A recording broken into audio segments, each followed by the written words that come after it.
The Galactic Council's growing fear. The massive space station Kepler-7 floated in the neutral zone between three galaxy spirals. Its biometallic walls pulsed with a gentle rhythm that kept the station's artificial gravity stable. Inside the central chamber, beings from across the known galaxy had gathered for an emergency session. The air shimmered with translation fields as dozens of different languages filled the room. Supreme Commander Thrix stood at the center of the circular table. His mantis-like body towered 8 feet tall, with 4 arms that moved in calculated gestures. His compound eyes reflected the holographic star map floating above the table. Today, those eyes held a deep worry that his species rarely showed. Council members, Thrix began, his voice carrying through bioacoustic amplifiers, we face a problem that has plagued our galaxy for 4 centuries. The small blue planet in Sector 7 Alpha continues to be our greatest mystery. Admiral Kess spoke from her position across the table. Her crystalline body rang like wind chimes when she moved, creating musical tones that her species used for communication. The translation field converted her crystal song into words the others could understand. 23 invasion fleets, she sang, 23 different civilizations. All gone without a trace. Not one ship has returned. Not one message has been received. It is as if they simply vanish when they reach that system. Dr. Venom floated nearby in his environmental chamber. His gaseous form swirled in patterns of blue and green, occasionally forming what looked like faces before dissolving again. When he spoke, his voice seemed to come from everywhere at once. The humans, he said, the word carrying disdain, appear to be nothing special. Bipedal mammals with basic technology. They still use chemical rockets for space travel. Their weapons fire metal projectiles.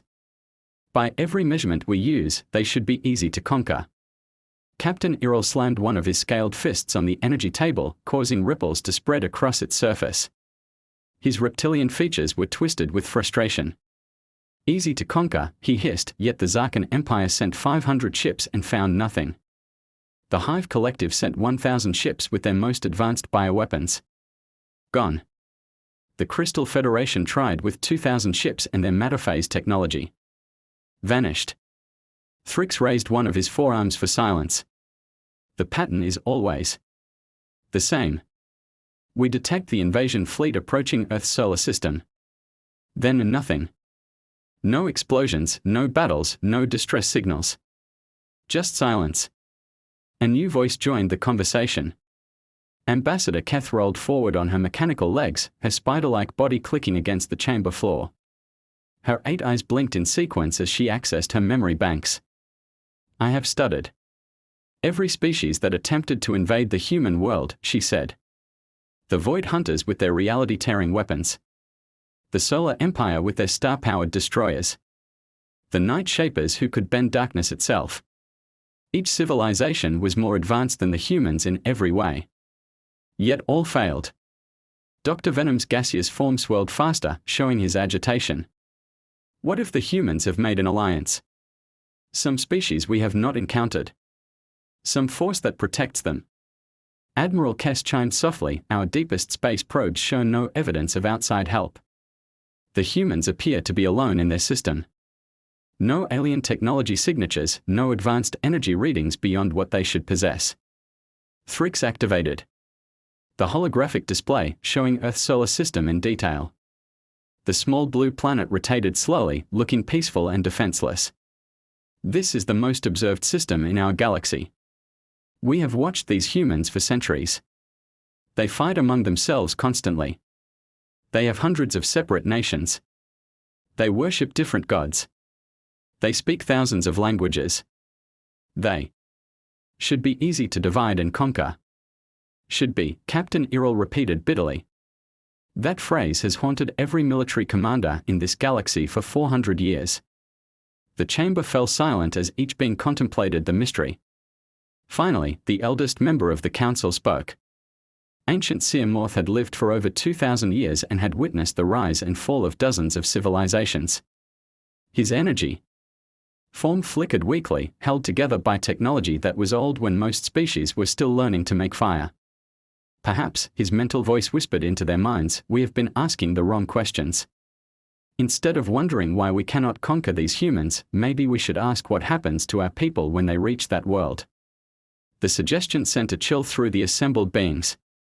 Dr. Venom's form turned a darker shade of blue.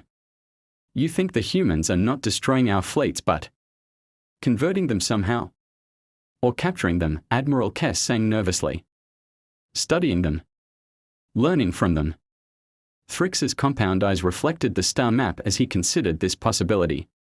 If the humans possess some unknown capability to neutralize entire invasion fleets without destroying them, they are far more dangerous than we imagined. Ambassador Ketha's mechanical legs clicked rapidly against the floor, a sign of deep thought in her species. There is another disturbing possibility. What if the humans are not what they appear to be? What if their primitive appearance is an elaborate deception? The chamber erupted in various sounds of disbelief. Clicks, chimes, hisses, and gaseous swirls filled the air as the translation fields worked overtime. An entire species pretending to be primitive. Captain Irrell's scales shifted color with skepticism. For what purpose? To lure in potential threats, Thrix said slowly, his voice carrying a new note of respect. If a species wanted to study galactic military technology and tactics, what better way than to appear helpless and wait for others to attack? Dr. Venom's form stilled completely, a sign of shock in his species. They would learn from every invasion attempt. Study every weapon, every strategy, every weakness of their attackers. The implications hit the Council like a wave. If the humans had been collecting military knowledge from 23 different civilizations over 4 centuries, they would possess a combined understanding of galactic warfare that exceeded any single species. Admiral Kess's crystal song turned to a minor key, expressing fear. Our probe data shows their cities, their technology, their infrastructure. All appears genuinely primitive. Unless they have mastered deception on a planetary scale, Thrix finished. Ancient Seamoth's energy form pulsed brighter for a moment. There is wisdom in appearing weak when you are strong. There is greater wisdom in learning from your enemies instead of simply destroying them. The Council sat in uncomfortable silence as they processed this theory. Finally, Supreme Commander. Thrix made the decision that would change the course of galactic history. Enough speculation, he declared, his forearms moving in a gesture of finality. The Galactic Council authorizes the formation of the largest military force in our history. 15 species will contribute their most advanced chips and weapons. We will assemble 75,000 vessels with every type of technology and strategy our civilizations possess. The chamber stirred with both excitement and fear. This would be an invasion force large enough to conquer entire star systems.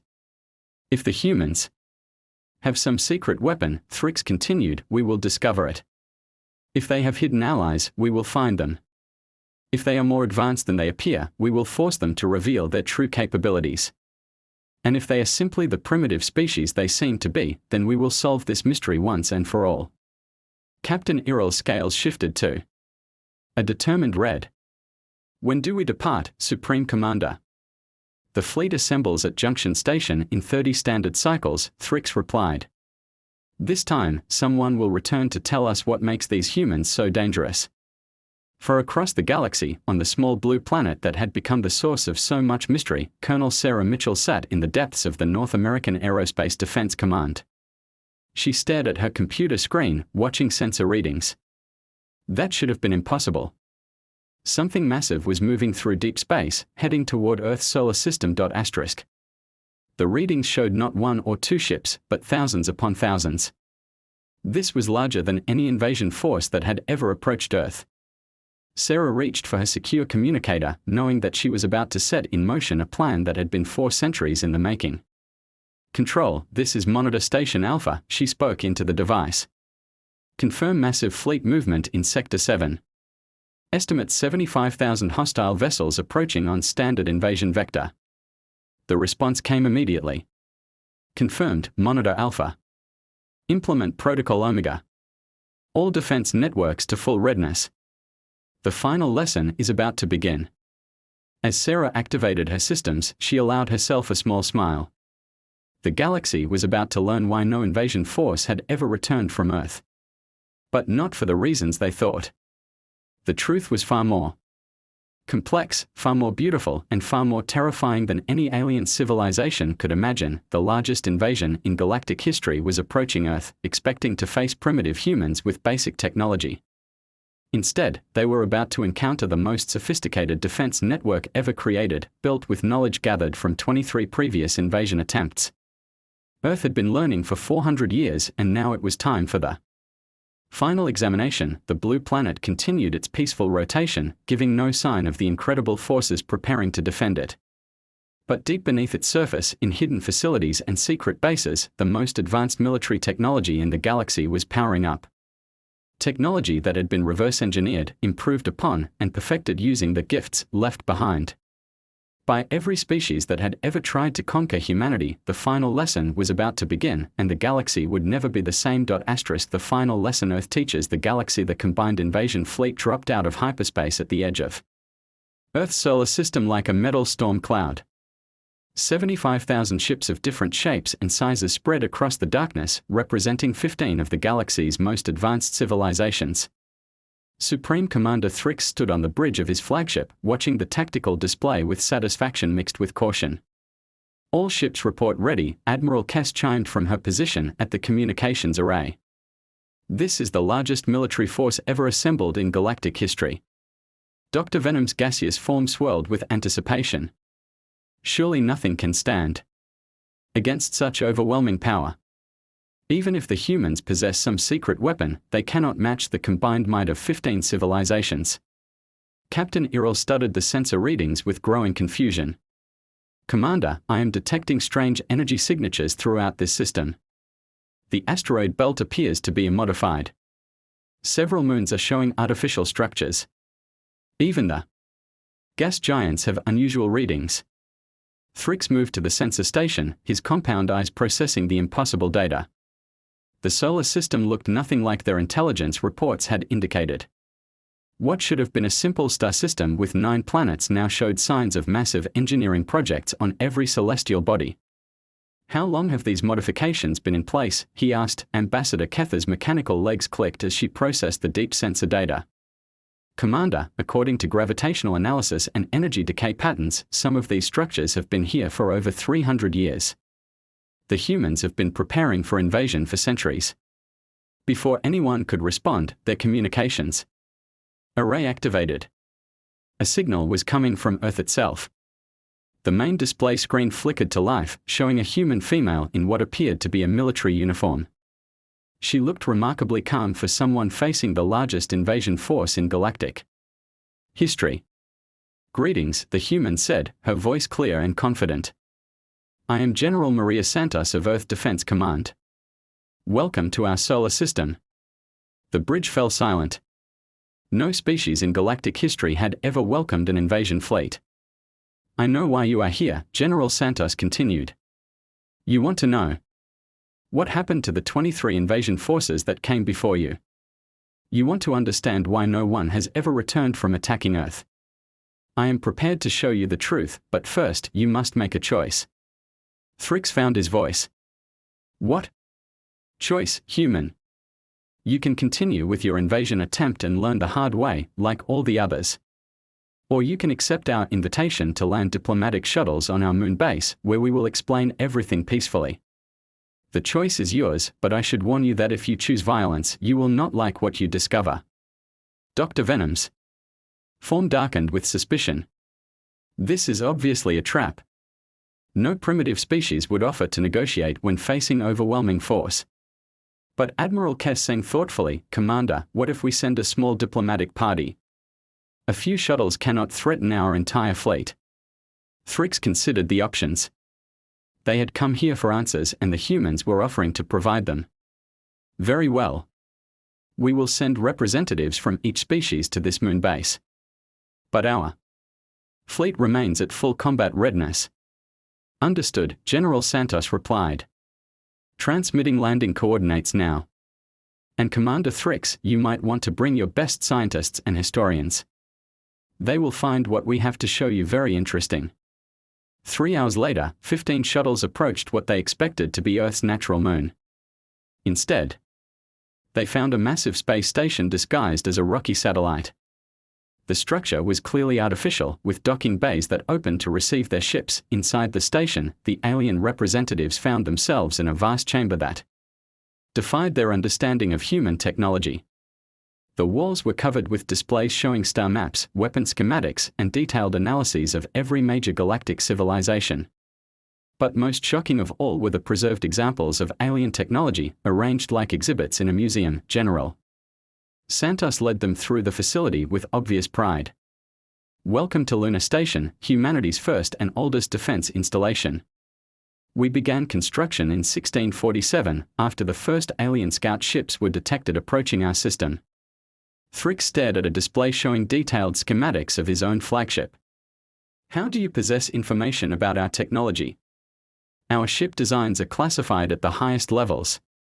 Because we have examples of every major ship class used by every species that has visited us, General Santos replied, leading them to another section of the facility. The aliens gasped as they saw it. A massive hangar bay containing ships from dozens of different civilizations. Zarkan Empire destroyers sat next to Hive Collective bioships. Crystal Federation vessels rested alongside Void Hunter reality twisters. Every ship was intact, carefully preserved and studied. 23 invasion fleets, General Santos explained. 23 opportunities to learn about galactic technology, military tactics, and scientific advancement. We have been collecting knowledge for 400 years. Captain Irrell's scales flushed with anger. You destroyed those fleets and kept their ships as trophies. Destroyed? General Santos looked genuinely puzzled. Who said anything about destruction? Commander, would you like to meet some of your predecessors? She led them to another section of the station, and the aliens found themselves face to face with something impossible. Beings from the missing invasion fleets were there, alive and working alongside humans. Zarkan warriors operated advanced sensors next to human technicians. Hive Collective drones shared data with human scientists. Crystal Federation engineers collaborated on energy systems. A tall, scaled being approached them. Greetings, I am Fleet Commander Zek of the Zarkan Empire. I led the invasion attempt 40 years ago. He gestured to the bustling activity around them. We never returned because we chose to stay. Dr. Venom's gaseous form swirled in confusion. Chose to stay? You were conquered and enslaved. Not conquered, Zek replied with what might have been a smile. Convinced. The humans showed us something we had never seen before. A species that learns from its enemies instead of destroying them. A civilization that grows stronger through diversity instead of conquest. General Santos activated a holographic display showing Earth's true technological capabilities. The planet was revealed to be the most advanced world in the galaxy, protected by defensive systems that combined the best technology from dozens of different species. Every invasion fleet that came to Earth brought us gifts, she explained. New technologies, new knowledge, new perspectives. We studied everything, learned from everyone, and became stronger. But more importantly, we offered every invader the same choice we are offering you. Admiral Kess chimed nervously, what choice? Join us or leave in peace. We have never forced anyone to stay, and we have never prevented anyone from leaving. But once beings see what we have built here, most choose to become part of something greater. Thrix examined the displays showing Earth's true defenses. Orbital platforms that could destroy entire fleets. Weapons that manipulated space and time itself. Shielding technology that could protect entire star systems. All of it based on alien technology, but improved and perfected through human ingenuity. Why, he asked. Why build all this? What is your true purpose? General Santos smiled, but her expression grew serious. Commander, what do you know about the Devourers? The alien representatives exchanged glances of fear. The Devourers were legend, ancient beings from the galactic core who consumed entire civilizations. They are not legend, General Santos continued. They are real, and they are coming. Our long-range sensors detected their scout ships 300 years ago. They will reach this galaxy in approximately 50 years. The holographic display changed to show the galactic core, where massive dark shapes moved between the stars. When they arrive, they will not negotiate. They will not take prisoners. They will consume every living being they encounter. Unless we are ready to stop them. Dr. Venom's form stilled completely. You have been building a defense force. All this time, all these preparations, you have been preparing to defend the galaxy. Not just defend, General Santos replied. We have been gathering allies. Every species that has come to Earth has had the opportunity to join our galactic defense network. Most have chosen to stay and help prepare for what is coming. She activated another display showing Earth's true fleet. Not just the ships in the hangar, but thousands of vessels hidden throughout the solar system and beyond. Ships crewed by beings from dozens of different species, all working together under human coordination. This is why no one returns from invading Earth, General Santos explained. They do not return because they have found something worth staying for. A chance to be part of something larger than any single species could accomplish alone. Thrix realized that his compound eyes were recording everything. His entire understanding of the galaxy had just been turned upside down.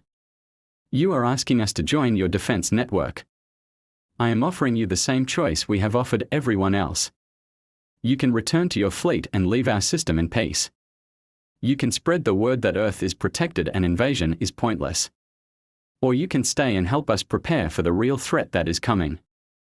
Ambassador Ketha's mechanical legs clicked rapidly. What guarantee do we have that you are telling the truth? How do we know this is not an elaborate deception?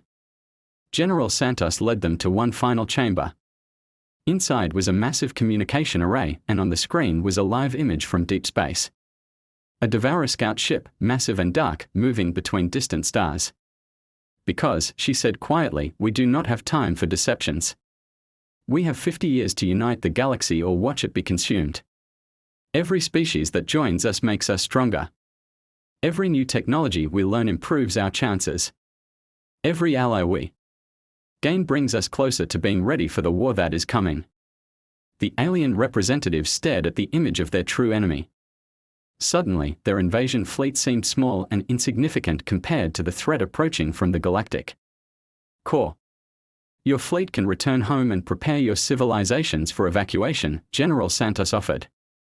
Or you can help us build the greatest defensive alliance in galactic history. The choice is yours, but choose quickly. The Devourers do not wait for anyone. One by one, the alien representatives made their decision. They had come to Earth expecting to solve a mystery. Instead, they had found their purpose. The invasion fleet would not return home because there was no longer any reason to leave. Humanity had taught the galaxy its greatest lesson. Sometimes the strongest defense is not fighting your enemies, but convincing them to become your allies. The small blue planet in the outer rim had spent 400 years gathering the knowledge, technology, and allies it would need to face. The greatest threat the galaxy had ever known, the war with the Devourers, would begin in 50 years. When it did, Earth would be ready, protected by the combined might of every species that had ever tried to conquer it. The galaxy's greatest mystery had become its greatest hope, and that is why no alien army ever returns from invading Earth. They stay to help save it. Asterisk.